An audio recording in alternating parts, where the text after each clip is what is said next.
ছাত্ৰ ছাত্ৰীসকল, আজি আমি পঢ়িম বীৰ চিলাৰায় বিষয়ে। বীৰ চিলাৰায় এজন কোচ বংশৰ বীৰ যোদ্ধা আছিল। মহাবীৰ চিলাৰায়ৰ জন্ম হৈছিল আনুমানিক 1510 চনত। এইটো এটা আনুমানিক চন, সঠিক চনটো আমি গম নাপাওঁ। তেওঁৰ পিতৃ আছিল কোচ ৰাজবংশৰ প্ৰতিষ্ঠাতা মহাৰাজ বিশ্বসিংহ।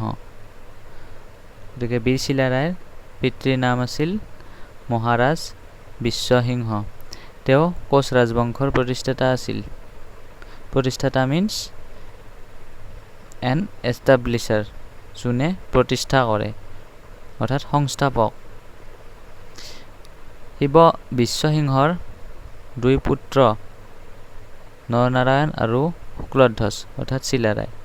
বিশ্বসিংহৰ দুজন পুত্ৰ আছিল। পুত্ৰ দুজনৰ নাম আছিল, এজনৰ নাম নৰনাৰায়ণ আৰু আনজন শুক্লধ্বজ।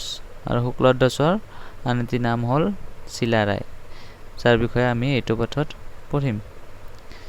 ব্ৰহ্মানন্দ নামৰ এজন কাশীৰ সাধকৰ ওচৰত চিলাৰায় আৰু তেওঁৰ ভাতৃ নৰনাৰায়ণে শিক্ষা গ্ৰহণ কৰিছিল।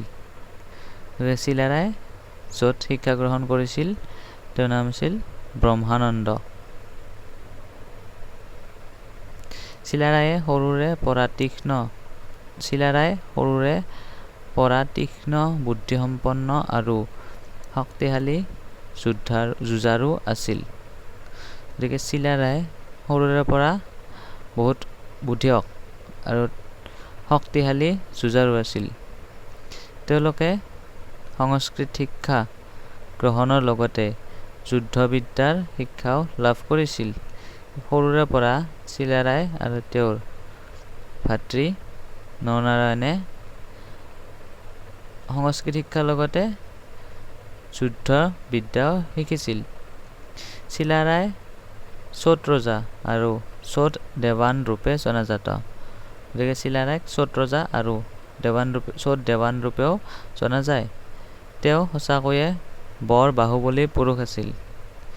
এবাৰ আহোম কটকীৰ আগত নিজৰ শক্তি দেখুৱাবলৈ শুকুলা পতাকা লৈ, শক্তি মিন্স শক্তি, শুকুলা পতাকা লৈ শুকুলা ঘোঁৰাত, শুকুলা মানে বগা, উঠি শুকুলা সাজেৰে শুক্লধ্বজে শতৰূক মহতিয়াই নিছিল। গতিকে এবাৰৰ কথা, মানে আহোম আছিল এটা জাতি, আৰু আহোমসকলৰ আগত তেওঁ নিজৰ শক্তি প্ৰদৰ্শন দেখুৱাবলৈ এবাৰ শুকুলা ঘোঁৰাত উঠি শুকুলা সাজেৰে নিজৰ শত্ৰুক মহতিয়াই নিছিল, অৰ্থাৎ পৰাস্ত কৰিছিল। তেওঁৰ চিলাৰ দৰে গতি দেখি আহোমসকলে তেওঁক চিলাৰ ৰজা বা চিলাৰায় নামটো দিছিল। গতিকে চিলাৰায় নামটো তেওঁ পোৱাৰ কাৰণটো হ'ল তেওঁৰ গতি বৰ তীব্ৰ আছিল চিলাৰ দৰে। সেইকাৰণে আহোমসকলে তেওঁক চিলাৰায় নামটো দিছিল। তেতিয়াৰে পৰা তেওঁক চিলাৰায় বুলি জনা যায়। তেওঁ এজন দয়ালু আৰু সহনীল লোক আছিল। চিলাৰায় এজন বৰ দয়ালু আৰু সহনীল লোক আছিল। সকলো ধৰ্মৰ লোককে তেওঁ বিশ্বাস আৰু শ্ৰদ্ধা কৰিছিল। চিলাৰায়ে কাকো ভেদভাৱ নকৰিছিল কোনো ধৰ্মৰ লোকৰ। তেওঁ সকলো ধৰ্মকে বিশ্বাস কৰিছিল আৰু শ্ৰদ্ধা কৰিছিল। প্ৰজাহিতকৰ কামলৈ সদায় তেওঁৰ হেঁপাহ আছিল। গতিকে যি কামৰ পৰা প্ৰজাৰ ভাল হয় সেই কামলৈ তেওঁ সদায় হেঁপাহ কৰিছিল, আগ্ৰহ কৰিছিল। বিদ্যাৰ হকে তেওঁ বহুতো টোল পতাই দিছিল। টোল মানে স্কুল, বিদ্যালয়। গতিকে তেওঁ বিদ্যা শিকাৰ বাবে, বিদ্যা গ্ৰহণ কৰাৰ বাবে তেওঁ বহুতো স্কুল পাতি দিছিল। তেওঁ অনেক আলিবাট বন্ধুৱাইছিল, পুখুৰী খন্দুৱাইছিল। গতিকে তেওঁ বিদ্যালয়ৰ লগতে ৰাস্তাবাট আলিবাট মানে ৰাস্তা বন্ধুৱাইছিল আৰু পুখুৰীও খন্দুৱাইছিল। চিলাৰায়ৰ ৰাজত্বকালত দেশত অকামিলা লোকৰ সংখ্যা কমিছিল। তেওঁ যেতিয়া ৰাজত্ব কৰিছিল চিলাৰায়, তেতিয়া দেশত অকামিলা অৰ্থাৎ কাম নকৰাকৈ বহি থকা মানুহৰ সংখ্যা কমিছিল।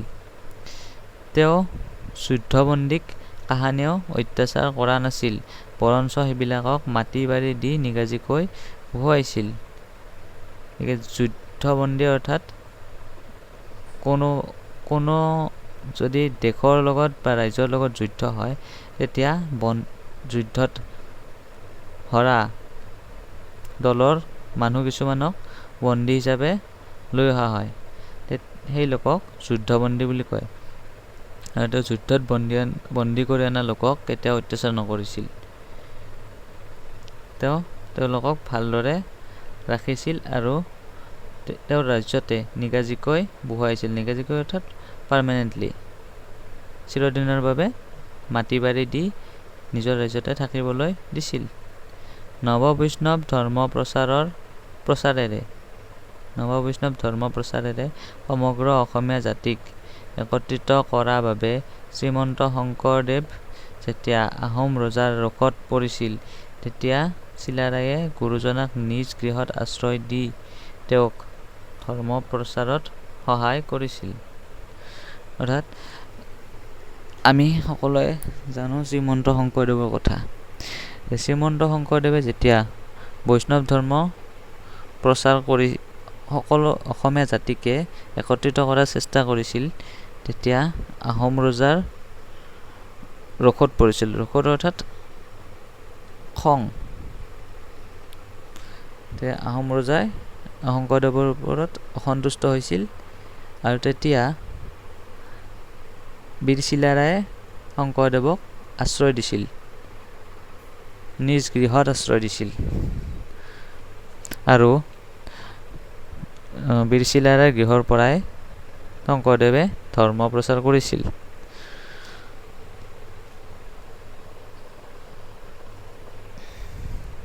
চিলাৰায়ে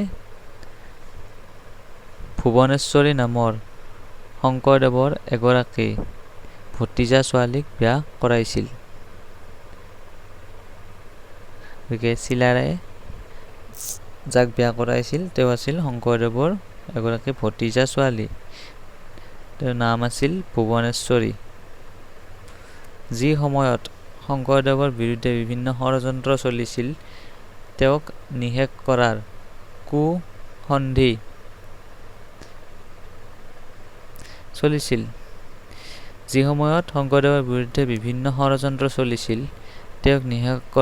কুসন্ধি চলিছিল, সেই সময়ত যদি কোচ ৰজা নৰনাৰায়ণ আৰু চিলাৰায়ে আশ্ৰয় নিদিলেহেঁতেন, তেনেহলে আমি আজি গুৰুজনাৰ বিৰল অৱদানসমূহ কেতিয়াও নাপালোহেঁতেন।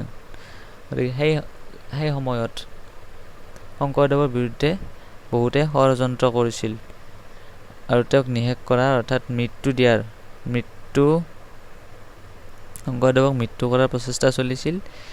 আৰু সেই প্ৰচেষ্টাৰ পৰা কোচ ৰজা নৰনাৰায়ণ আৰু চিলাৰায়ে বচাইছিল, নিজৰ গৃহত আশ্ৰয় দি শংকৰদেৱক বচাইছিল।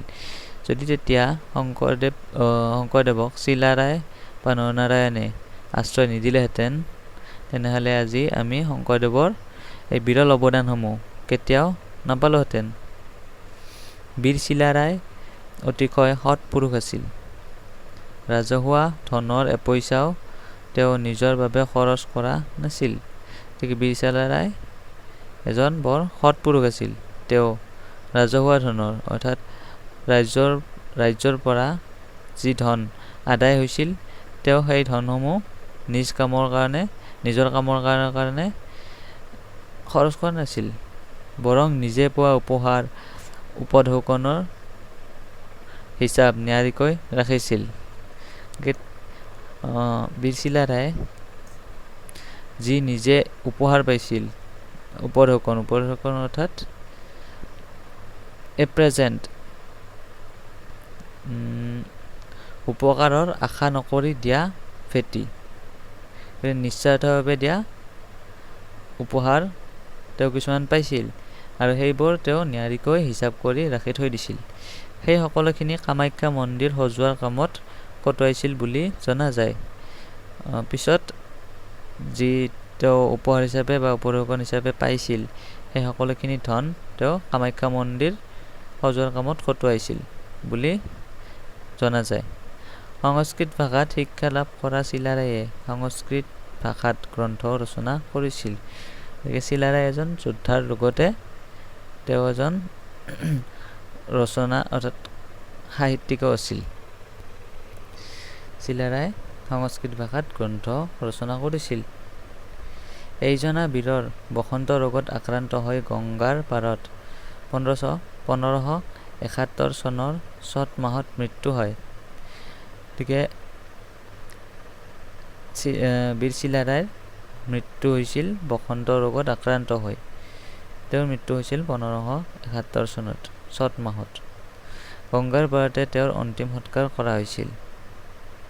এইজনা বীৰৰ স্মৃতিত 14 ফেব্ৰুৱাৰীৰ দিনটো বীৰ চিলাৰায় দিৱস হিচাপে উদযাপন কৰা হয়।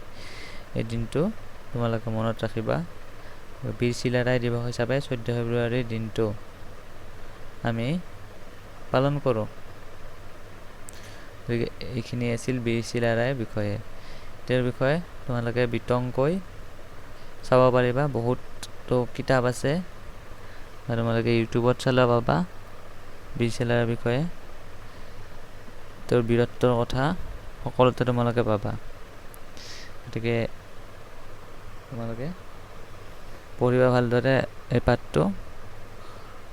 আজিলৈকে ইমানে, ধন্যবাদ।